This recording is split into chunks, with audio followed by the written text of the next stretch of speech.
नमस्कार टीव्ही 9 मराठीमध्ये आपल्या सगळ्यांचं स्वागत। मी निखिला। महत्त्वाची बातमी, एकनाथ शिंदे, गिरीश महाजन, उदय सामंत यांच्यामध्ये वर्षाभर जवळपास अर्धा तास चर्चा झाली।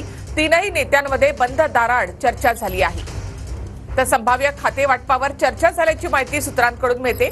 भाजप वरिष्ठांचा देखील निरोप घेऊन गिरीश महाजन हे शिंदेंकडे गेले होते अशी माहिती सूत्रांनी दिली। शिंदेंसोबत चर्चा केल्यानंतर गिरीश महाजन फडणवीसांच्या भेटीसाठी सागर बंगल्यावर दाखल झाले आहेत। त्याआधी उदय सामंत हे देखील सागर बंगल्यावर पोहोचले होते। त्यांनी फडणवीसांची भेट घेतली आणि त्यानंतर ते वर्षावर दाखल झाले। त्यानंतर गिरीश महाजन आधी सागर बंगल्यावर गेले आणि त्यानंतर तिथून ते वर्षावर गेले। मुख्यमंत्र्यांसोबत चर्चा झाली आणि त्यानंतर गिरीश महाजन पुन्हा एकदा सागरवर दाखल झाले। काय नेमक्या घडामोडी घडतायत ते आपण पाहूया। तर गिरीश महाजन यांनी वर्षावर एकनाथ शिंदे यांची भेट घेतली।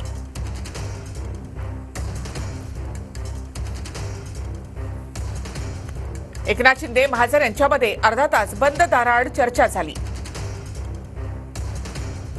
तर महाजन वरिष्ठांचा निरोप घेऊन शिंदेंकडे गेल्याची चर्चा आहे। एकनाथ शिंदे आणि गिरीश महाजन यांच्यामध्ये बंद दाराआड 30 मिनिटे चर्चा झाल्याची माहिती आहे।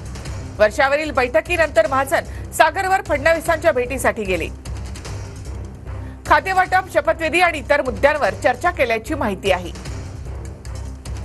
थेट माहितीसाठी आपण जाऊयात आमचे प्रतिनिधी गिरीश गायकवाड यांच्याकडे। गिरीश, वर्षावरच्या हालचाली वाढल्यात, गिरीश महाजन येऊन गेले, बैठकही झाली, काय माहिती मिळते?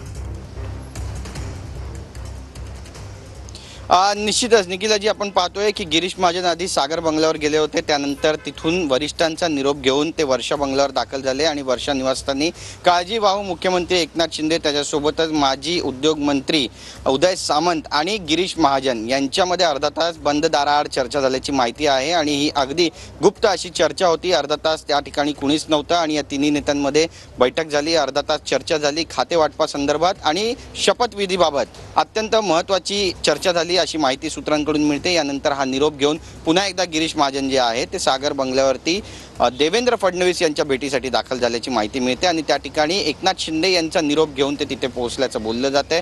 आणि नेमक्या काय काय घडामोडी घडतायत हे सुद्धा पाहणं महत्त्वाचं ठरणार आहे। 13 खाते जे आहेत ते शिवसेनेनं 13 ते 14 खाती अशी आहेत जी शिवसेनेनं आपल्याकडे मागितलेली आहेत अशी माहिती सूत्रांकडून मिळते। आणि महत्त्वाची खाती यामध्ये गृह खात्याचा देखील समावेश आहे असं बोललं जातंय आणि त्यामुळेच आता नेमकं काय घडणार आहे हे पाहणं महत्त्वाचं ठरेल। पण आपण पाहतोय की बरेचसे नेते आता एकनाथ शिंदे यांच्या भेटीसाठी वर्षा निवासस्थानी दाखल होतात। मग ते अब्दुल सत्तार असू द्या, संजय शिरसाट असू द्या, गुलाबराव पाटील असू द्या, शंभूराज देसाई असू द्या किंवा उदय सामंत असू द्या, हे सगळे महत्त्वाचे जे नेते पदाधिकारी आहेत ते आता वर्षा बंगल्यावरती दाखल झाले। मुख्यमंत्र्यांची त्यांनी चर्चा केली आणि एक एक करून हे सगळे नेते आता बाहेर सुद्धा पडलेले आहेत। त्यामुळे आता नेमक्या काय घडामोडी घडणार आहे ते पाहणं महत्त्वाचं ठरेल। सगळ्यात महत्त्वाचा विषय होता तो म्हणजे गृहमंत्री पदासाठी शिवसेना आणि एकनाथ शिंदे हे आग्रही असल्याची माहिती मिळते। त्यामुळे हे पद त्यांना दिलं जाणार आहे का हे पाहणं महत्त्वाचं ठरणार आहे। याची अधिकृतरित्या अजूनही घोषणा करण्यात आलेली नाहीये आणि भाजप त्यांना हे पद देऊ इच्छितं का हे सुद्धा अद्यापही स्पष्ट झालेलं नाहीये। पण शिवसेना आग्रही आहे। 2च दिवस राहिलेले आहेत शपथविधीसाठी आणि त्यामुळे आता बैठकांचा सिलसिला सुरू झालेला आहे, वेग आलेला आहे। 3 दिवस काळजीवाहू मुख्यमंत्री एकनाथ शिंदे यांची प्रकृती ठीक नव्हती, त्यामुळे ते देखील उपस्थित नव्हते। मात्र आजपासून या बैठकांचा सिलसिला सुरू झाला, खऱ्या अर्थाने म्हटलं तर गैर ठरणार नाही। निखिल, धन्यवाद गिरीश एकूणच माहितीबद्दल।